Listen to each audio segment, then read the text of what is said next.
Hello, it is Wednesday, May 11th, 2022.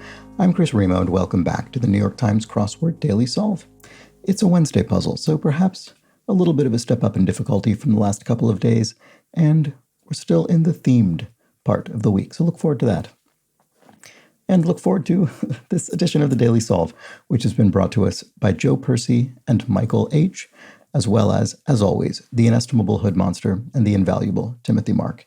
Thank you to the four of them, benefactors of the Daily Solve Patreon campaign.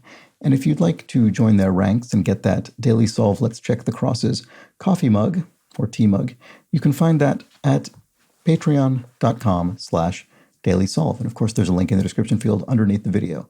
But if you back the Patreon at any level, you get access to all of the bonus videos that have gone up on the channel to date, as well as the new ones that go up each week.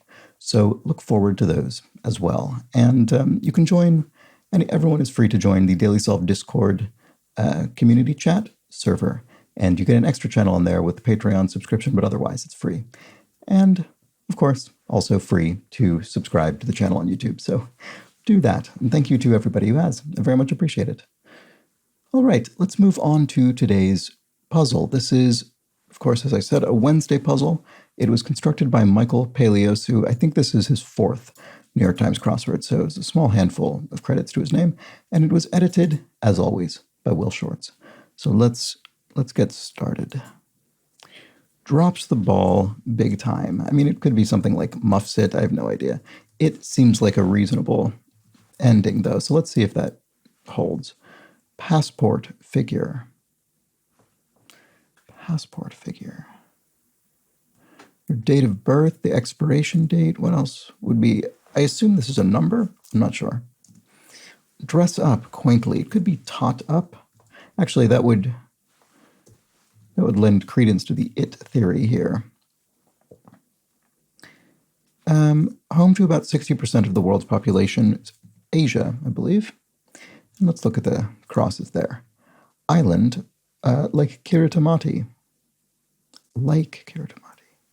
Oh, is it an atoll? Does it mean a type of island? In other words, the sort of island that Kiritimati is? Not sure. Let's check the crosses. Yes, it seems that might be right. Sporty car roof option would be a T-top, which came up in the puzzle the other day, actually. It's sort of an alternative to a traditional convertible car. Series platform is iOS. That's the Apple robot lady. And to copy somebody or something is to ape it. Ah, so Tot's mount. Oh, that's funny. We had Tot here. I wonder if I can use that to infer Tot isn't the answer, because it wouldn't be. I mean, there's no explicit convention that you don't repeat words and clues in other answers. It's just that tot is a relatively unfamiliar word, so I think it would be less likely. Anyway, Tot's mount, a horse, some sort of horse, a rocking horse, maybe? Does that work here? It does. So I wonder if that's correct. So a mount in this case meaning a steed, an animal that you ride, and a tot being a small child, could be riding a rocking horse. Remark from one having cold feet, perhaps, is burr, I suspect. Bit of unfinished business, not sure. Cursory appraisal. A once over? There we go. So before I started doing the videos, the way I would solve the crossword is basically doing a once over. I would just speed through it as quickly as possible, getting all of the answers that took essentially no time, no thought, and then I would fill the rest in. But I don't do it that way anymore. Rouse. And pita pocket cuts, e.g. Pita pocket, slits, I see. In other words, the hollowed out bit of pita bread. Okay, passport figure, what is that? I'm sure it'll be very obvious when I see it. Drops the ball big time. Oh, blows it. So look at that. Ah, so not tot up, but tog up, actually. Pretty similar phrase. There we go, tog up, not tot up. Okay, great. All right, so what is the passport figure? I don't know. Ah, that's very frustrating. To rouse somebody is to waken them. And a bit of unfinished business is a loose end. So what is this? Soccer superstar Cristiano. Oh, Ronaldo. I certainly at least know of that person. I'm not such a dunce. I did massively whiff a sports clue yesterday, so I'll get to that in the yesterday's clue bits. Cover as tasks, you could see 2 tasks. And a Connecticut Ivy Leaguer would be an Eli, which is how to refer to someone who attended Yale University, which is an Ivy League university in Connecticut in the U.S. Okay, jazz piano style played by Fats Waller and Mary Lou Williams. That would be stride, which is the kind of piano where you're jumping back and forth with your left hand, so you're covering a huge range of multiple octaves with your left hand. It's a difficult and very upbeat style of piano playing. Okay, Eric Blank, 1980 Olympic speed skating gold medalist. I'm not sure. Jim Beam competitor. Oh, Wild Turkey. It's another whiskey brand. And illusionist's skill. Wile? Is in tricks? I'm not sure. Doesn't sound right. I feel as though there's something else scratching at my brain, but I can't land on it. That's annoying. Maybe it is Wile. I don't know. Part of a casual layered look. A t-shirt, maybe? It's pretty casual. Thinks the world. If you think the world of someone, you esteem them. So thinks the world of esteems. And a college city in upstate New York. Utica, from which we derive the phrase steamed hams, I think. And shake a leg in Shakespeare. To hie, to flee, as in high and away, I think is probably what that is. And streaming sites are creeks, maybe? So there's a question mark here indicating a bit of punnery or wordplay. And so, of course, we would read this ordinarily and think, oh, well, it's an online video app or something like that. But no, because of the pun, I think this is a site where streaming happens. Water streams through a creek, perhaps. I think that's what this is. Willy Wonka prop a cane in the film, Willy Wonka and the Chocolate Factory. And fresh take on a classic, perhaps. Well, actually, maybe that was also described in the book. I actually don't recall. In any case, fresh take on a classic, perhaps, could be a remake.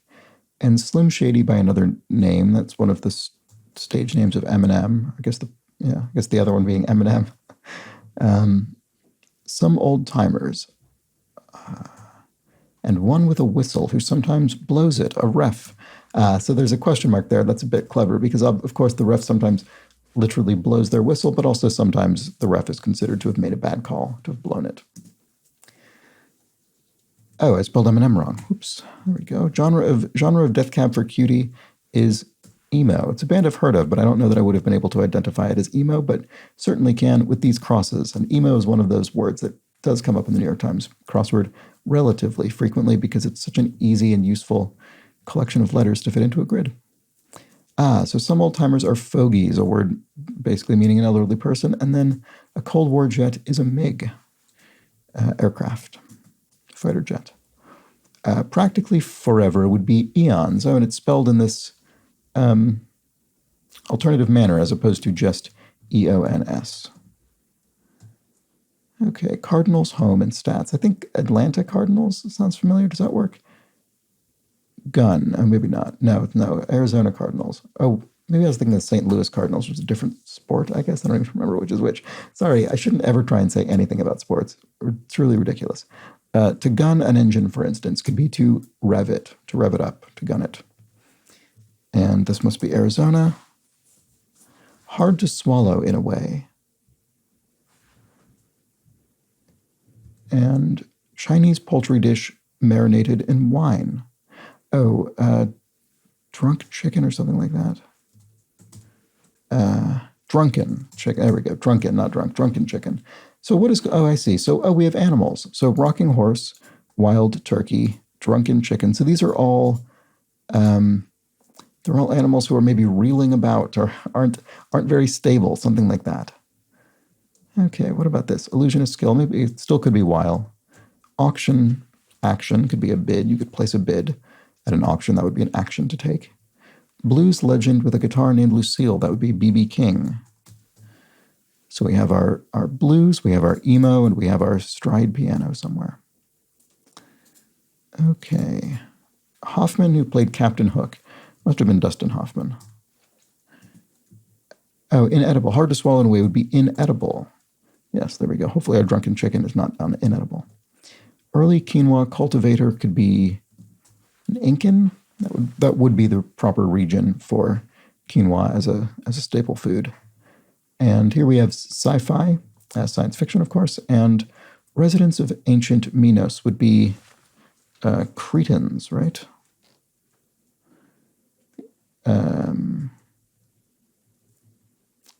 Stretched to get a better look, say. You could crane your neck, maybe, to get a better look at something. And Blank Quimby, Beverly Cleary heroine. Oh, I do remember these. I remember reading these books. Ramona Quimby. Beverly Cleary was a children's author in any case. Discharges, emits or expels, maybe? Expels? Oh, no, not. Egests, I suppose. 1980 boxing film for which De Niro won Best Actor, Raging Bull, the Martin Scorsese boxing movie. It says boxing in the clue, I guess. Couldn't agree more. Amen. And flat refusals are no's. Tree creature of Middle Earth is an ent. And Marx's Das Kapital. And then that confirms discharges is egests. So there we have it. Pizzeria chain. Now this looked odd, this SB, but Sabika, is it? I think that's right. Or no. No, sorry. That's a local restaurant that I know of. What is it? Sbarro. There we go. Okay. That's the chain. Name as a price is asking price, I suppose. And formal U in Spanish is usted, as opposed to tu. And cherry or walnut, either one of those is a wood. And of course, because this says or, we're referring to either one of these two. It's either cherry wood or walnut wood, so it wouldn't be plural, it wouldn't be woods. Right in the kisser, pow, punch. Fourth word in the Star Wars prologue. Ago, I suppose, a long time ago, in a galaxy far, far away. And then here, we won't miss this, Brothers Grimm villain, an ogre, common fairy tale villain. And here's our revealer. They're always ready for a good time, or a description of 18, 25, 35, and 49 across. So there we have it. That's why our horse, turkey, chicken, and bull are respectively rocking, wild, drunken, and raging. They're just up for anything. They're party animals, I suppose. Oh, right. Sorry, I didn't even... I just said that following on from the revealer, but I didn't realize that was actually the thing we're entering in the grid. And in fact, it is. Party animals are rocking horse, wild turkey, drunken chicken, and raging bull. Very good. Okay, like chewable calcium often has, I presume, a sort of chalky texture. Place for a concert or lecture. You could have a lecture hall, a concert hall, or a lecture hall. Here we have a PC key is Alt, the Alt key on a computer keyboard. A Windows keyboard, at least, anyway. And if one torments someone, one harasses them. Gets really serious really quickly, escalates a situation. Or escalate. There we go. Pitching statistic. Now there's a question mark. So pitching presumably does not mean pitching as in baseball pitching, which is what the statistic bit makes it seem like. So what is it? Pitching as in you're pitching an idea? I'm not sure. Or pitch as in of an aircraft or something, or a ship. Rode the bench. You sat. You were a bench warmer, I guess. And Windy City Rail System in brief. So the Windy City is Chicago. So the Chicago Transit Authority, CTA, is that what this is? Pitching statistic. Net pitching. Still not sure. Criticize harshly. And blank bear. Legislative bodies. Probably ends with an S. And bygone Mach 1 breaker in brief would be SST supersonic transport. I think like the Concorde jet, a supersonic airliner. Legislative bodies. So parliaments, congresses, assemblies. What is this?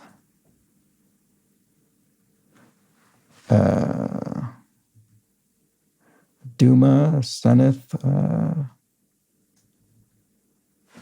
Senates.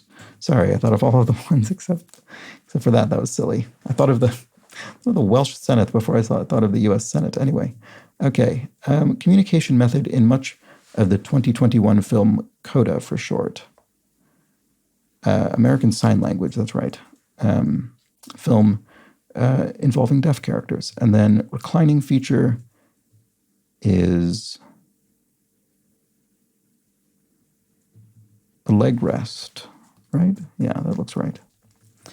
Banjo spot in song, a banjo on my knee in the song Oh Susanna. And the sound of spring is boing, maybe? The question mark indicates a bit of punnery or wordplay, so not referring to the season of spring, but rather a springing, a physical spring. I think that's probably the answer anyway. Criticize harshly is to, blast, I see. And then pitching statistic, net sales, I see. So if you're pitching a business, you could say, well, here are our net sales. Look how great they are. And a koala bear looks like the sort of bear, although not. Anyway. And then former LA Laker Odom is Lamar Odom. I've at least heard that name. So once again, not totally oblivious. And then there we go. I think that was a relatively straightforward Wednesday puzzle. Not too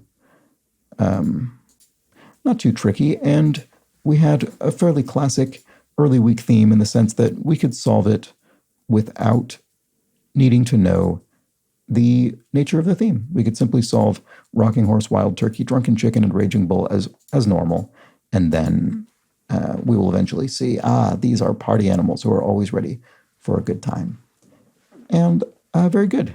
A good 4-clue plus revealer theme with a very consistent set of answers, I would say.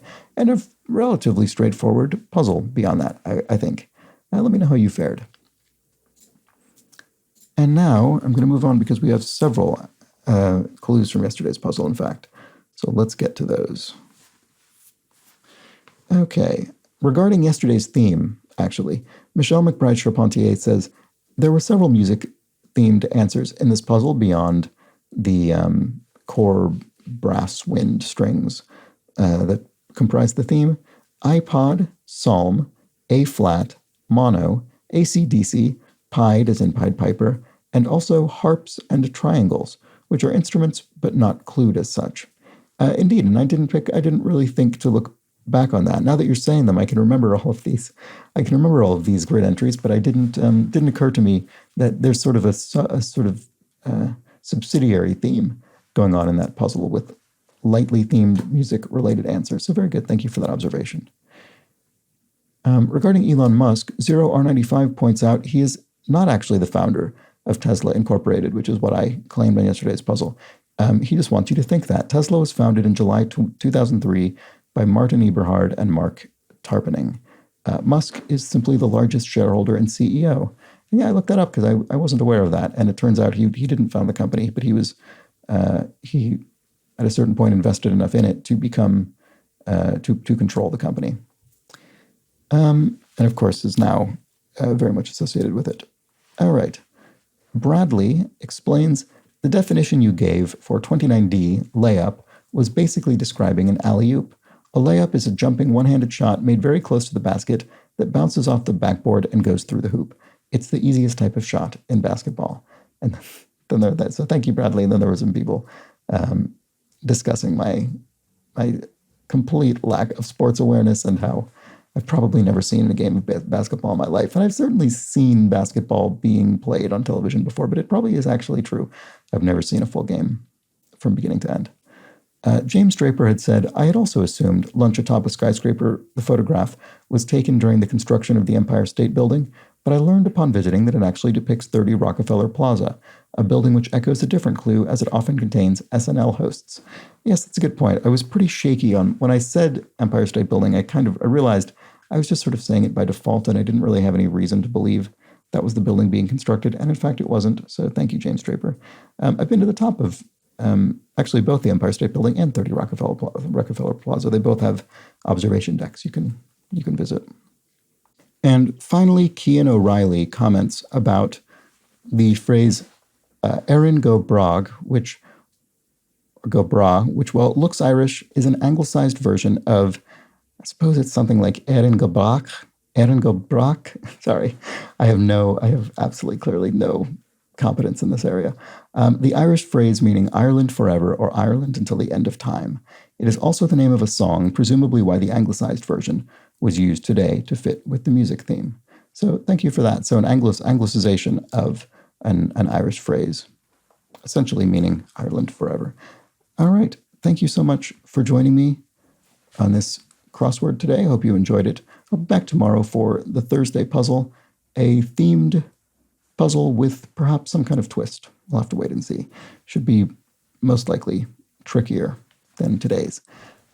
And until that point, well, I hope to see you then, but until then, do have an excellent remainder of your Wednesday. Take care.